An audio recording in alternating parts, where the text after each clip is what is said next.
Maybe there's something in you that doesn't want to give up on God. You were just a victim of religious abuse. You've got this trauma, church hurt kind of thing. God was not the one who let you down. It was men yielding to an unholy spirit, to things that were not of God. And they may have been tapping into a power. It wasn't the power of God. You were involved in the false. Damage is being done. So if you have come out of that and you still want to give the Lord a chance, keep watching. If you haven't given up on God, well then let's start with this. Where is your faith? You may say, yeah, I was a Christian and I went to what I thought was a Christian school, or I wanted to get involved in the music portion. So, I got sucked into going to these schools of worship and I got hurt there. How can this happen to me? How can I be going after the things of God? And, they were false visions and false prophecies, false healings. And another thing could be too, that, you're like, I was raised in a Christian home and it was just all rules and regulations and I couldn't do this and I couldn't do that and it was just terrible and that has just traumatized me and I truly just don't want to have anything to do with God. I encourage you too to give God a chance, because in the case of being brought up, it may be that your parents were sitting under false teaching and they thought they were doing the right thing, just like any of you, if you signed up for these churchy supernatural schools or schools of worship, justifying all lies and stuff. Just think about that. I know, 20-something years being involved in these type of circles, raising 4 children. I'm sure there's things I got right, and then there's things I got wrong. Because you know what? Not all my kids follow the Lord today. And they may blame me, blame their parents because of that. I can't go backwards. All I can do is now I know and heed the warning to others to not blame God. But yeah, if there's something in you that's like, yeah, I want to give God another try, well then, okay, great.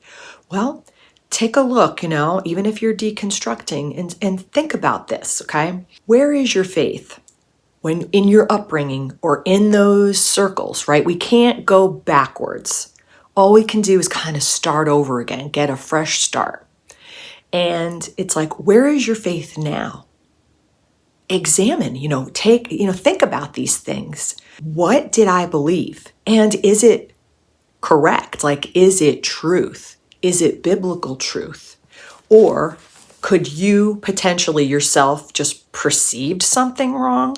Or it was actually just taught to you over and over again, like, here is the way to get to heaven. Here is, if you're a Christ follower, here's what that looks like. And then think about that. What does it look like? And then you can know where you stand, where your position is. If you're positioned in such a place where it's like, God loves everybody, good people go to heaven, there is no hell, write it down or whatever. But then it's like, okay, so is what you're believing, if, for example, that's what you're believing, is there any truth to that? Or is it things that have been taught to you, or maybe you perceived things that way? And then find out, what does Scripture say?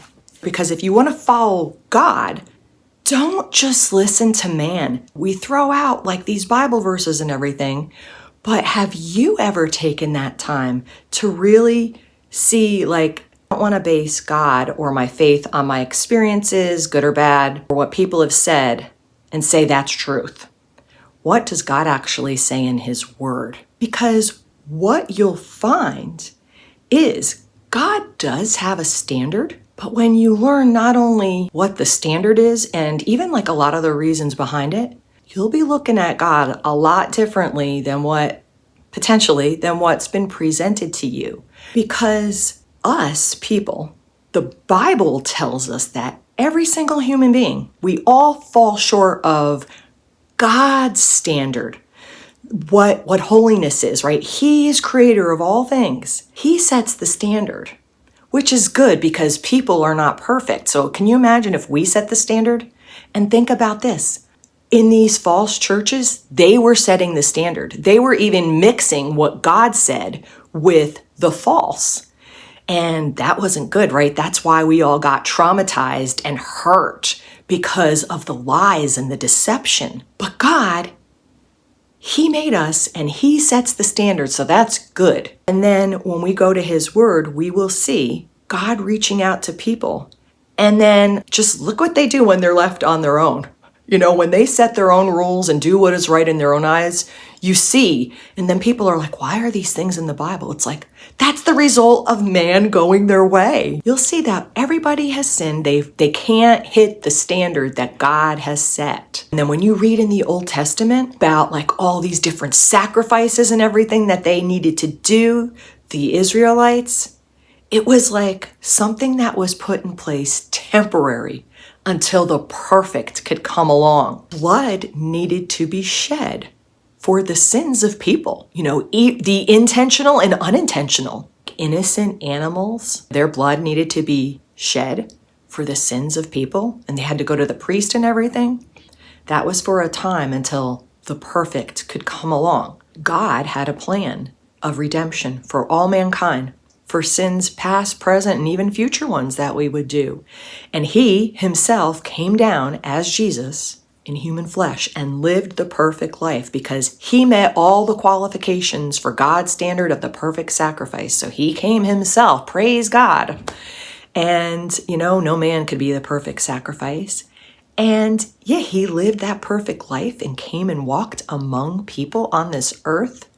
But then He also died on the cross in our place. So like instead of us having to go and keep doing animal sacrifices, going to the priest, finding the perfect animal to be shed, you know, for our sins, He came and died on the cross once for all. One time on that cross for all mankind. So instead of like me having to go through that, you know, doing all these sacrifices and even paying the price for my own sin after here by dying and spending eternity separated from God, pain, suffering, torment forever and ever and ever in hell. Instead of that, God offers to all of us to put our trust in His perfect plan, His perfect sacrifice through Jesus, what Jesus did on the cross. That's by faith. Like if you believe, yeah, God came down in human flesh as Jesus, and the only way I can be made right before God is through that perfect sacrifice. He took it upon Him, my sin upon Him, your sin upon Him. He died, but then He rose from the dead, and He even walked on earth and everything, and then went back up to heaven. He offers all of us.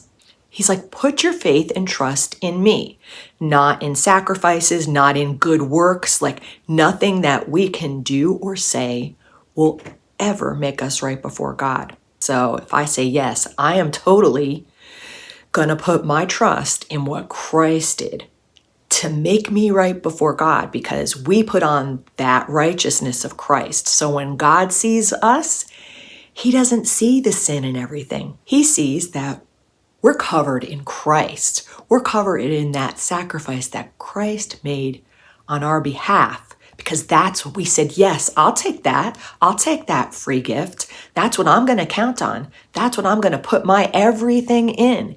And I'm going to make God Lord of my life. And that's just the beginning. So where is your faith? Where is it? Is it in the true gospel? That's where your foundation should be. And don't take my word for it. I encourage you to get into the scriptures and learn about this. And then you may find yourself saying, you know what? Yeah, I need to repent. I need to change my mind about sin, about Jesus, about heaven. Get a firm foundation and make sure this time around I am believing the true gospel, not another, make sure that, yeah, I do believe the truth, not the lies that have been fed to me, including even the ones that you may have built up on your own, just picking and choosing in scripture the good things about God. Just remember that Jesus said that he is the way, the truth, and the life, and no one comes to God the Father but through him. That's the gospel that you need to learn about, everything that I was just talking about with you.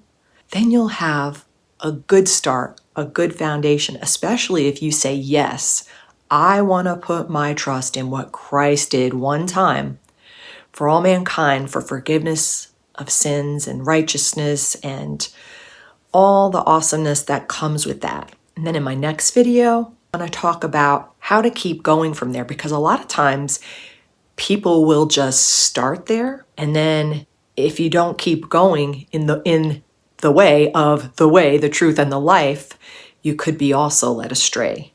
So we got to build on where you started so you don't get led astray again.